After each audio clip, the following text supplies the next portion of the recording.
Male female symbol, Bluetooth, power button, USB,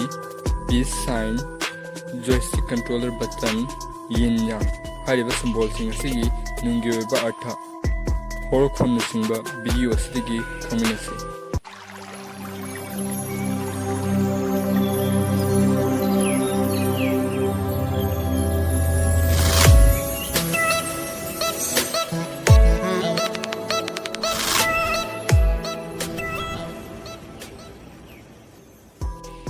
Mangdu uriba symbol ani ase nupa amasung nupigi masak takpa symbol ngaktan.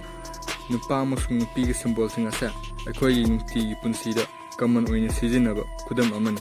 Adubu mioi khare khaktam tasengna khangi madudi symbol sing ase kadaidagi kamaina oirakpano haibadu. Aduna adomsu khangdriba oiragadi video asidagi khaminasi. Khangjin bigidaba amana symbol ani ase rakpagi mawong context amamamgi matung inna khenana pibasu yaw adubu arthadi mane tasengbadi symbol singsigi maru se astrology amasung chemistry ga mari leinaba mystical science ki ariba mawong ama oiriba alchemy dagi fange sumna hairiba nupa amasung nupigi masaksing ase yamna nganba sahi lising kayagi mamangda leiramba ariba astrologer panji jyotish singna numit tha thawan mitra graha singbu mahut sinduna sijinaramba mayek masak singdagi lai solar system da lairiba graha pumnamkpu mahut sinba symbol khudam amamam leijai akhoi sigi manungda mars amasung venus symbol asina nupa amasung nupi gi kanglup asigi masak takpada mahut silibani amaromda masigi arthadi mars roman gi layamani mahagasi god of war harega sukhangne masigi machin timba amasung akoiba mawong asina ta amasung chungoi gi mahut seli masina pangal shakti butai sumna nupagi khudam oiribani venus asisu romancing lairembi amani mahagasi goddess of love and beauty harega sukhangne asumna venus asina nupi oibisingbu phajaba amasung nungshibiduna leiting oi taklibani aduga nupigi mahut siliba symbol ase venus ki sagyeng seldagi maong lauduna oikhibani kaigumba kanda nupi oibisingi liktagi maong laukhibani su hairi asida uriba symbol ase bluetooth haiba adugini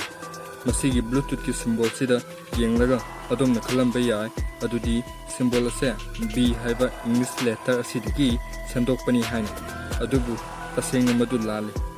okay logo asi tasengna ariba nordic mayek anina punsinaduna oikhibani mayek asi hojik ekhoina sijinariba h amasung b asiga mane atamnana h amasung b sida yenglaga lauribagi maramdi h amasung b ase 10th century gi matamda palamba Danish levaki ningthau Herald Blatan Gomsen maming asidagi lauduna semkhibani sumna ningthau asigi maming houba ani se kunsinaduna bluetooth ki symbol ase semlibani King Herald Blatan Gomsen Danish lon da koba mingni English ta hantoklagana Herald Bluetooth Gomsen ningthau asida bluetooth haina ming hapkhibagi maramdi ningthau asi blueberries haibadi jam asi yamna chaba pami yamna chai hairi masidagi mahakki maya asi higok machu oikhiduna bluetooth higok ki ya haina ming oina hapkhibini hairi aduga yamna singthaningai oiba amana ningthau asina Denmark amasung Norway leibak ani asi punsinna halam asigumba mawong mataw asidagi Bluetooth technology asibu semliba mioi aduna ningthau asigi maming lauduna tonki maramdi Bluetooth technology asisu device amaga amato oina punsinaduna pau faunaba yanabani haiduna power symbol haina su khangnaba on off symbol asa karigumba device ama hektada aikoina uba fang yam toina sijina aikoina TV computer laptop remote ama sijinaba matamda ihan hana number sa masigi button sidan aikoina masibu kamaina on off ne haiba khangnidana kaigumba kanda on off thaduna lerambusu yaw madudi ꯑꯩꯈꯣꯏꯅ ꯄꯥꯔꯒ ꯏꯂꯥꯏ ꯂꯥꯏꯅ ꯈꯪꯉꯤ ꯃꯁꯤ ꯅꯠꯇꯕ ꯁꯤꯝꯕꯣꯜꯗ line ꯑꯃꯒ circle ꯑꯃꯒ ꯄꯨꯟꯁꯤꯟꯅꯕ ꯃꯥꯟꯕ ꯑꯁꯤ ꯑꯣꯏꯅ ꯂꯩꯔꯝꯂꯦ ꯍꯥꯏꯅ ꯈꯜꯂꯁꯤ ꯑꯗꯨꯗꯤ ꯃꯁꯤ ꯀꯔꯝꯅ ꯑꯣꯟ ꯑꯣꯐꯅꯤ ꯍꯥꯏꯕ ꯈꯪꯒꯗꯒꯦ ꯃꯁꯤ ꯀꯔꯝꯅ ꯑꯣꯏꯔꯛꯄꯒꯦ ꯍꯥꯏꯕꯗ ꯀꯝꯄ꯭ꯌꯨꯇꯔꯗ ꯃꯦꯆꯤꯟ ꯂꯦꯡꯒ꯭ꯋꯦꯖ ꯍꯥꯏꯕ ꯑꯃ ꯌꯥꯎꯏ ꯍꯥꯏꯔꯤꯕ ꯃꯦꯆꯤꯟ ꯂꯦꯡꯒ꯭ꯋꯦꯖ ꯑꯁꯤ 0 ꯑꯃꯁꯨꯡ 1 ꯗꯤꯖꯤꯠ ꯑꯅꯤ ꯑꯁꯤꯅ ꯁꯦꯝꯃꯤ ꯍꯥꯏꯔꯤꯕ ꯃꯦꯆꯤꯟ ꯂꯦꯡꯒ꯭ꯋꯦꯖꯀꯤ ꯗꯤꯖꯤꯠ ꯑꯅꯤ 1 ꯑꯃꯁꯨꯡ 0 ꯑꯅꯤ ꯑꯁꯤ ꯄꯨꯟꯁꯤꯟꯅꯗꯨꯅ ꯑꯣꯟ ꯑꯣꯐ ꯂꯣꯒꯣ ꯑꯁꯤꯁꯨ ꯁꯦꯝꯈꯤꯕꯅꯤ ꯃꯁꯤꯗ ꯌꯥꯎꯔꯤꯕ 1 ꯁꯤꯅ on ꯍꯥꯏꯕꯅꯤ ꯑꯗꯨꯒ 0 ꯁꯤꯅ off ꯍꯥꯏꯕꯅꯤ ꯑꯁꯨꯝꯅ 1 ꯑꯃꯁꯨꯡ 0 ꯄꯨꯟꯁꯤꯟꯅꯗꯨꯅ power button on off logo ꯑꯁꯤ ꯑꯣꯏꯔꯛꯂꯤꯕꯅꯤ USB Universal Serial Bus USB ꯃꯔꯤ ꯑꯁꯤ ꯀꯝꯄ꯭ꯌꯨꯇꯔ ꯂꯦꯞꯇꯣꯞ ꯂꯩꯇ꯭ꯔꯒꯁꯨ ꯁ꯭ꯃꯥꯔꯠꯐꯣꯟ ꯂꯩꯕ ꯏꯃꯨꯡ ꯑꯃꯗꯗꯤ ꯑꯗꯨꯃꯛ ꯁꯤꯖꯤꯟꯅꯔꯕꯅꯤ ꯑꯗꯨꯕꯨ ꯐꯣꯟꯒꯤ ꯑꯦꯗꯥꯞꯇꯔꯗ ꯌꯥꯎꯕ ꯃꯔꯤ USB ꯑꯁꯤꯗꯤ ꯃꯥꯒꯤ ꯂꯣꯒꯣ ꯑꯁꯤ ꯌꯥꯎꯗꯦ ꯑꯗꯨꯝ ꯑꯣꯏꯅꯃꯛ ꯀꯝꯄ꯭ꯌꯨꯇꯔ ꯂꯦꯞꯇꯣꯞ ꯁꯤꯖꯤꯟꯅꯕ ꯃꯤ ꯑꯃꯅꯗꯤ USBꯒꯤ ꯂꯣꯒꯣ ꯑꯁꯤ ꯁꯣꯏꯗꯅꯃꯛꯀꯤ ꯎꯕꯤꯔꯝꯃꯒꯅꯤ ꯑꯗꯨꯕꯨ ꯃꯁꯤ ꯅꯣꯡꯃꯇ ꯃꯌꯥꯝꯅ ꯈꯟꯗꯨꯅ ꯌꯦꯡꯕꯤꯕ꯭ꯔꯥ ꯃꯉꯣꯟꯗ ꯌꯥꯎꯔꯤꯕ ꯃꯥꯒꯤ ꯂꯣꯒꯣ ꯃꯁꯥ ꯑꯍꯨꯝ ꯄꯥꯟꯕ ꯑꯁꯤ ꯑꯗꯨꯁꯨ ꯃꯥꯟꯅꯗꯕ ꯁꯦꯞ ꯃꯑꯣꯡꯗ ꯁꯔꯀꯜ ꯇ꯭ꯔꯥꯏꯡꯒꯜ ꯁ꯭ꯀ꯭ꯋꯦꯔ ꯃꯁꯤꯕꯨ ꯀꯔꯝꯅ ꯑꯣꯏꯔꯛꯂꯤꯕꯅꯣ ꯃꯁꯤꯅ ꯀꯔꯤ ꯍꯥꯏꯔꯤꯕ तसेंगना सिम्बोल असे पोसिडोन हाइबा ग्रीककी गॉड ऑफ सी हाइरगसु खंगनबा लाई अदुना पाइबा मच्ची अहुम पानबा खुलाई अदुदगी मोंग लौदुना सेमखिबन अदुगा मोंगोंदे यावरिबा मानदबा सिम्बोल सर्कल ट्रायंगल अमसुंग स्क्वायर असिना ताकलिबदी तोंगान तोंगानबा पोलम कयादा कनेक्शन पीबा ngami हाइबदु उद्बनि mayam masigi symbol se karino khangbibra hana khangbusu yawarmagani masi shanti leiba mara chetpa ing tappagi khudam oiriba peace sign haiba aduni masigi symbol se british ki graphic designer Gerald Holtom na 1958 design tawduna nuclear gi khulaina maram oiduna amang atha thoktanaba chatkiba protest aduda puthoki logo asi mahangna N amasung D haiba mayek ani asigi semaphore sign semkhibani semaphore habadi rekoina kut haidok hajin tawduna natraga kut the firal paiduna alphabetical code matung ina mong hong duna message pibingi mong sibu semaphore haiga khangni aduga mahangna N amasung D ra atamna sijinaribagi maramdi N asina nuclear haibani D asina disarmament haibani Kaigumba kanda sunasu hai DSC Direct Action Committee ki professor amasu oiriba Gerald Holtom na logo asi 3rd of May 1808 haiba Francisco Goyana yekpa lai asidagi logo asi gi mong polakhibani haiki aduga lai asina phongdokningliba se upai leitraba lairaba lomi kayabu hatnabu honaba asidagini aduga symbol ase lai asidagi inspire tawi haidunasu masiga manana lei sing ase mathakta yumkhatpadi pamnamde maramdi peace haibase shanti leiba ningtamba haibani aduna khut thangkatpa haibasidi surrender tawbani aduna ningbo kaiba symbolism oibadi pamdaduna asumna chumna miyoi amagum makhada maschai ani se yungthaduna semkhibani hairi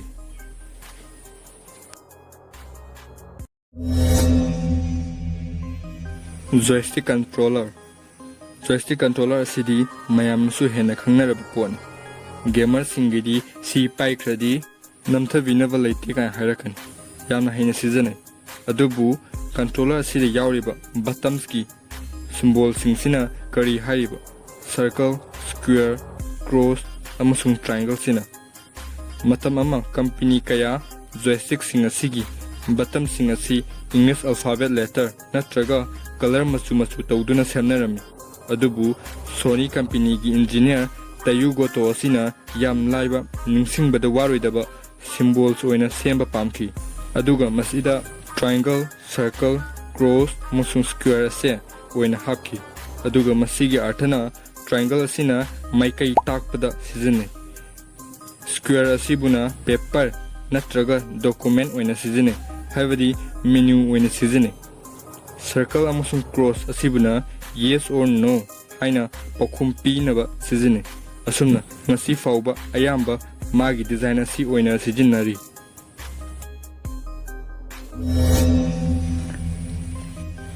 ꯃꯌꯥꯝ ꯃꯁꯤ ꯀꯔꯤꯅꯣ ꯈꯪꯕꯤꯕ꯭ꯔꯥ? ꯃꯁꯤ symbol ꯑꯃꯈꯛꯅꯤ꯫ ꯃꯁꯤꯒꯤ ꯁꯤꯝꯕꯣꯜꯁꯦ ꯃꯌꯥꯝꯅ ꯐꯤꯂꯝꯗ ꯑꯣꯏꯔꯕꯁꯨ ꯁꯣꯏꯗꯅ ꯎꯕꯤꯔꯝꯃꯒꯅꯤ꯫ ꯑꯗꯨꯕꯨ ꯃꯁꯤ ꯀꯔꯤ ꯃꯃꯤꯡ ꯀꯧꯕꯖꯥꯠꯅꯣ? ꯃꯁꯤꯒꯤ ꯂꯣꯒꯣꯁꯦ ꯌꯤꯟ ꯌꯥꯡ ꯍꯥꯏꯅꯩ꯫ ꯃꯁꯤ ꯆꯥꯏꯅꯤꯁꯁꯤꯡꯅ ꯄꯨꯊꯣꯛꯄꯅꯤ꯫ ꯃꯈꯣꯏꯒꯤ ꯋꯥꯈꯜꯂꯣꯟꯗ ꯃꯍꯧꯁꯥꯒꯤ ꯑꯣꯏꯕ ꯁꯛꯇꯝ ꯑꯁꯦ ꯑꯅꯤ ꯆꯠꯃꯤꯟꯅꯕꯒꯤ ꯃꯑꯣꯡ ꯃꯇꯧꯁꯤꯕꯨ ꯈꯪꯅꯩ꯫ ꯃꯈꯣꯏꯅ ꯊꯥꯖꯩ ꯃꯥꯂꯦꯝꯗ ꯂꯩꯔꯤꯕ ꯄꯨꯝꯅꯃꯛ ꯑꯁꯦ ꯄꯥꯡꯒꯜ ꯑꯅꯤ ꯃꯥꯌꯣꯛꯅꯗꯨꯅ ꯆꯠꯃꯤꯟꯅꯩ ꯍꯥꯏꯅ꯫ ꯑꯁꯤꯒꯨꯝꯕ ꯋꯥꯈꯜꯂꯣꯟ ꯑꯁꯤꯗꯒꯤ ꯃꯈꯣꯏꯅ ꯌꯤꯟ ꯌꯥꯡ ꯂꯣꯒꯣ ꯑꯁꯤ ꯁꯦꯝꯈꯤ꯫ ꯌꯤꯟ ꯌꯥꯡ ꯍꯥꯏꯕꯒꯤ ꯑꯔꯊꯗꯤ ꯌꯤꯟ ꯍꯥꯏꯕꯅ ꯑꯃꯝꯕ ꯁꯔꯨꯛ ꯍꯥꯏꯕꯅꯤ, ꯑꯗꯨꯒ ꯌꯥꯡ ꯍꯥꯏꯕꯅ ꯑꯉꯥꯟꯕ ꯁꯔꯨꯛ ꯍꯥꯏꯕꯅꯤ꯫ ꯑꯗꯨꯅ ꯃꯌꯥꯝꯅ ꯂꯣꯒꯣ ꯑꯁꯤꯗ ꯑꯃꯨꯛꯇ ꯃꯨꯟꯅ ꯌꯦꯡꯕꯤꯌꯨ꯫ ꯃꯁꯤꯗ ꯌꯥꯎꯔꯤꯕ ꯑꯃꯨꯕ ꯁꯔꯨꯛ ꯑꯁꯤꯒꯤ ꯃꯔꯛꯇ ꯑꯉꯧꯕ ꯁꯔꯨꯛ ꯑꯃ ꯌꯥꯎꯔꯤꯕꯁꯦ ꯃꯁꯤꯅ ꯍꯥꯏꯅꯤꯡꯂꯤꯕꯗꯤ ꯈ꯭ꯋꯥꯏꯗꯒꯤ ꯃꯝꯕ ꯈ꯭ꯋꯥꯏꯗꯒꯤ ꯐꯠꯇꯕꯁꯤꯡꯒꯤ ꯃꯔꯛꯇ ꯑꯐꯕ ꯈꯖꯤꯛꯇ ꯑꯣꯏꯔꯕꯁꯨ ꯌꯥꯎꯏ ꯍꯥꯏꯕꯅꯤ꯫ ꯑꯗꯨꯒ ꯑꯉꯧꯕ ꯁꯔꯨꯛ ꯑꯁꯤꯗ ꯑꯃꯨꯕ ꯈꯖꯤꯛꯇꯪ ꯌꯥꯎꯔꯤꯕ ꯑꯁꯤꯅ ꯈ꯭ꯋꯥꯏꯗꯒꯤ ꯐꯕ ꯈ꯭ꯋꯥꯏꯗꯒꯤ ꯐꯖꯕꯗꯨꯒꯤ ꯃꯔꯛꯇ ꯐꯠꯇꯕ ꯑꯊꯤꯕ ꯈꯖꯤꯛꯇ ꯑꯣꯏꯔꯕꯁꯨ ꯌꯥꯎꯒꯅꯤ ꯍꯥꯏꯕ ꯑꯁꯤꯅꯤ꯫ ꯑꯐꯕ ꯂꯩꯔꯗꯤ ꯐꯠꯇꯕ ꯂꯩꯒꯅꯤ ꯍꯥꯏꯕ ꯑꯁꯤꯅꯤ꯫ ꯑꯁꯨꯝꯅ ꯄꯣꯠ ꯑꯃ ꯂꯩꯔꯗꯤ ꯃꯗꯨꯒꯤ ꯑꯣꯟꯅꯕ ꯑꯃꯁꯨ ꯂꯩꯒꯅꯤ, ꯍꯥꯏꯕꯗꯤ ꯑꯃꯒ ꯑꯃꯒ ꯃꯔꯤ ꯂꯩꯅꯩ, ꯇꯠꯅ-ꯊꯥꯅꯕ ꯌꯥꯗꯅ ꯂꯩ ꯍꯥꯏꯕ ꯋꯥꯈꯜꯂꯣꯟ ꯁꯤꯗꯒꯤ ꯃꯈꯣꯏꯅ ꯌꯤꯟ ꯌꯥꯡ ꯂꯣꯒꯣ ꯑꯁꯤ ꯁꯦꯝꯈꯤꯕꯅꯤ꯫ ꯑꯗꯨꯅ ꯃꯌꯥꯝꯅ ꯚꯤꯗꯤꯑꯣ ꯑꯁꯤꯗꯒꯤ ꯀꯔꯤꯒꯨꯝꯕ ꯈꯔꯗꯪ ꯀꯥꯟꯅꯩ ꯈꯟꯕꯤꯔꯒꯗꯤ ꯚꯤꯗꯤꯑꯣ ꯑꯁꯤꯕꯨ ꯂꯥꯏꯛ, ꯁꯤꯌꯔ, ꯀꯃꯦꯟ ꯇꯧꯕꯤꯕꯒ ꯂꯣꯏꯅꯅ ꯁꯕꯁꯀ꯭ꯔꯥꯏꯕ ꯇꯧꯕꯤꯔꯝꯃꯨ꯫ ꯑꯗꯨꯒ ꯂꯣꯏꯕ ꯐꯥꯎ ꯌꯦꯡꯕꯤꯕꯒꯤꯗꯃꯛꯇ ꯀꯪꯂꯩꯒꯤ ꯈꯣꯔꯖꯩ ꯆꯦꯅꯦꯜ ꯑꯁꯤꯗꯒꯤ ꯊꯥꯒꯠꯄ ꯐꯣꯡꯗꯣꯛꯆꯔꯤ꯫